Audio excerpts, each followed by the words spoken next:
নির্বাচন সামনে রেখে সারা দেশে শুরু হচ্ছে যৌথ বাহিনীর অভিযান। অবৈধ অস্ত্র উদ্ধার, চিহ্নিত সন্ত্রাসী গ্রেফতার এবং নির্বাচন আচরণবিধি বাস্তবায়নই হবে অভিযানের মূল লক্ষ্য।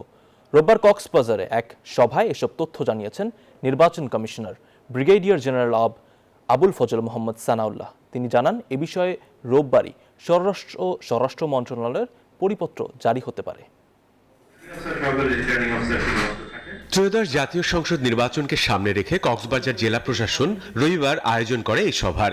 এতে নির্বাচনকালীন আইন শৃঙ্খলা পরিস্থিতি নিয়ে দিক নির্দেশনা দেন নির্বাচন কমিশনার মোহাম্মদ সানাউল্লাহ। তিনি জানান, নির্বাচন ঘিরে যে অবৈধ অস্ত্রের সরবরাহ রয়েছে তা উদ্ধারই হবে যৌথ বাহিনীর প্রথম অগ্রাধিকার।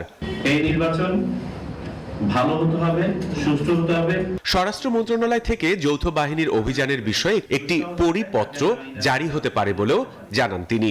এই যৌথ বাহিনীর অপারেশনটা যেন ইম্প্যাক্টফুল হয়, ভালো একটা ইম্প্যাক্ট তৈরি করে, মানুষের মাঝে যেন একটা আস্থার পরিবেশ তৈরি করে।